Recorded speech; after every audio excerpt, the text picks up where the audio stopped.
소상공인의 가장 큰 애로사항인 배달 플랫폼 수수료 문제가 지난달 상생협의체를 통해 일단 돌파구를 찾은 것이 좀 고무적입니다.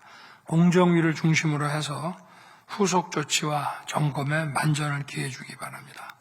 또 모바일 상품권도 상생협의체를 통해 수수료 인하, 정산 주기 축소, 환불 비용 상향을 포함해서 소상공인들이 체감할 수 있는 지원 방안을 조속히 마련해 주기 바랍니다.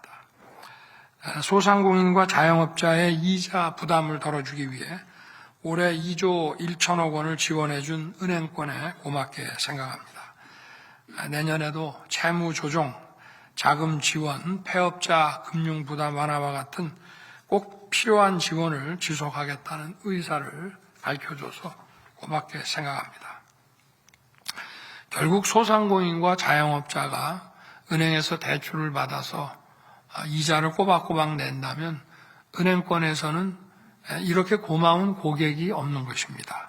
그래서 고객 관리도 잘 하고 또 어려운 점은 없는지, 우리가 어느 음식점에 자주 오는 단골 손님이 있다 그러면은 가끔 안부 전화도 하고 또 좋은 메뉴가 출시되면 전화도 하지 않겠습니까?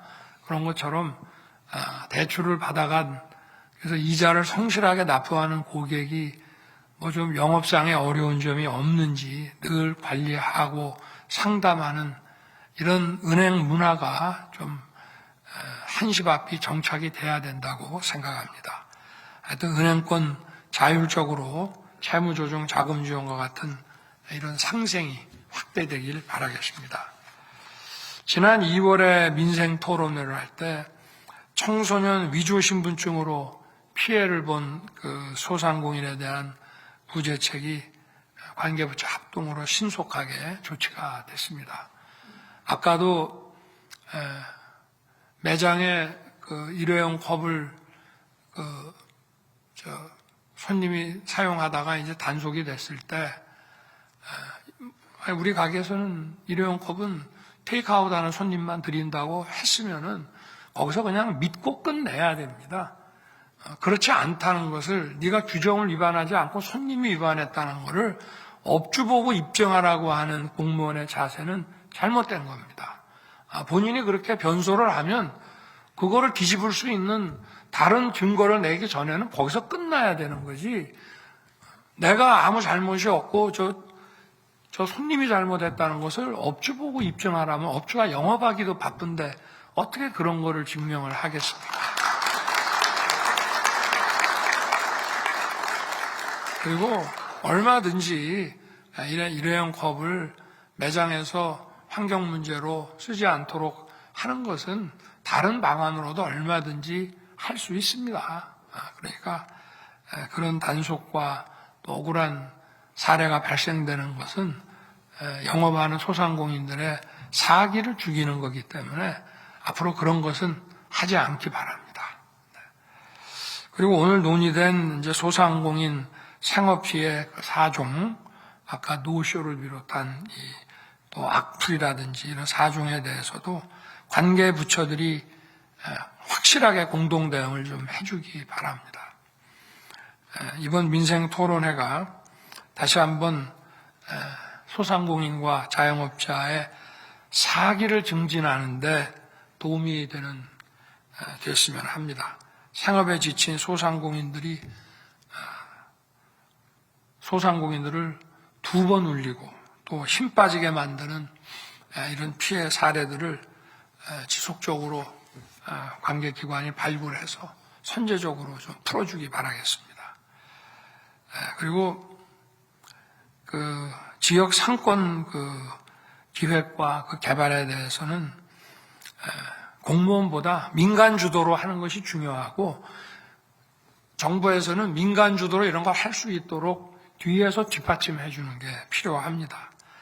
그래서 이제 아까도 얘기했지만 그 백종원 선생과 같은 이런 기획자들이, 이런 플래너가 정말 창의적인 이 아이디어를 가지고 일단 TV에서 보는 것도 재밌지 않습니까? 그러니까 가보게 되는 것이죠. 저도 텔레비 켰다가 백종원 선생이 나와서 음식 만드는 것만이 아니라 저 어디 시골 바닷가에 가게를 갖다가 이렇게 리노베이션 해주는 걸 보면은 그 재밌어가지고 다른 채널로 돌리지를 못합니다. 우리 여기 모정린 교수님도 이제 그런 로컬 그 크리에이터에 대해서 관심이 아주 많으신데 하여튼 우리 중기부에서 좀 우리 모정린 교수하고 좀 많은 아이디어를 좀 내기 바라겠습니다. 그리고 공주에도 이제 사람들이 많이 찾는 용리단 길처럼 하여튼 이런 로컬 상권들을 계속 만들어주기 바랍니다. 아까 재미가 중요하다고 했는데요. 재미가 돈이 되고 재미가 경제가 되고 재미가 민생이 됩니다. 왜냐하면 제가 과거에 말이죠. 한 20년도 더 됐나? 하여튼 처음으로 그때 로마를 가봤어요. 근데 그 어마어마한 규모의 이런 성당을 보고 아니 이게 도로도 아니고 무슨 댐도 아니고 항구도 아니고 경제에 별로 도움이 안 되는 이런 어마어마한 성당을 도대체 왜 그 당시에 지었을까라고 생각을 해봤습니다.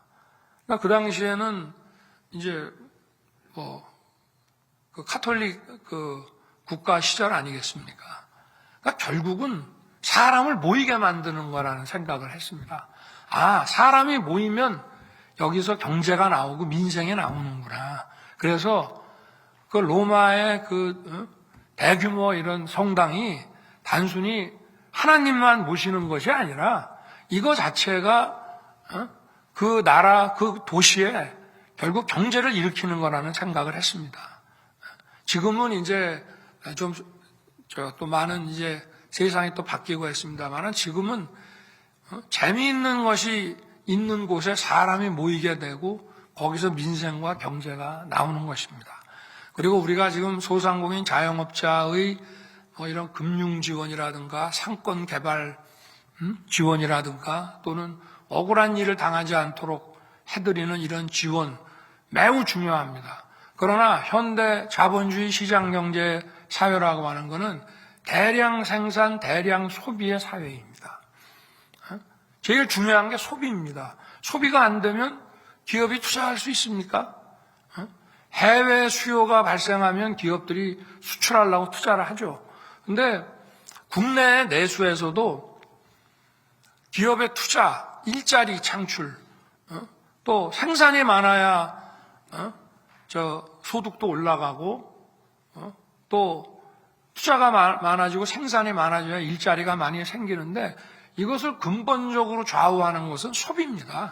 그래서 미국을 비롯한 이런 선진국가들은 경제 선진국들은 소비를 진작하기 위해서 굉장히 노력을 많이 합니다. 우리는 소비는 안 좋은 거고 저축이 미덕이다라고 하지만 과거에는 그랬습니다. 우리가 원시자본 축적이 안 됐을 때에는 조그마한 공장 하나 지을 돈이 없을 때는 그때는 저축이 미덕이었지만 지금은 소비가 미덕입니다. 그래서 다양한 세제부터 시작해서 소비를 진작할 수 있는 특히 연말 연시 같은 때에 소비를 진작할 수 있는 미국에서는 연말에 하는 이 소비라든지 카드 사용 대금 이런 거는 또 과표에서 소득세 과표에서 많이 감면해 준다고 합니다. 제가 12월에 뉴욕에 출장을 오래전에 갔는데 12월 초였는데도 불구하고 외국 사람들도 아닙니다. 미국 각 지역에서 온 사람들이 인산인해를 이루어가지고 어디 옮겨가야 되는데 날은 춥고 택시를 타고 가려니까 택시가 사람들이 너무 많아서 가지도 않고 이런 거를 봤는데 그때 그런 얘기를 하더군요. 연말이 되면은 그동안 못 쓴 소비를 다 해라. 근데 우리가 정말 이 소비가 중요하다는 걸 알아야 됩니다. 내수진작이라고 그래서 그 자영업자와 소상공인들에 대해서 여러 가지 지원해 주는 것만으로 안 되고 근본적으로 사람들이 거기 가서 돈을 쓸 수 있게 이렇게 소비를 진작하는 것을 우리 정부가 적극적으로 해야 됩니다. 제가 지난번에는 양극화 타개가 우리 이제 후반기 국정 운영의 중심으로 이제 자리매김해야 된다고 그랬고, 오늘에는 제가 그 중에 이제 소상공인 자영업자에 대한 지원책이 중요하다 해서 오늘 이 자리가 마련이 됐지만, 저는 그 중에서 더 근본적인 문제가 소비 심리를 진작시키는 게 매우 중요하다고 생각합니다. 그래서 소비 심리를 억누르는 그런 규제라든가 제도들은 우리가 과감하게 혁파하는 것이 민생을 살리고 소상공인을 살리는 길이라고 저는 생각합니다. 감사합니다.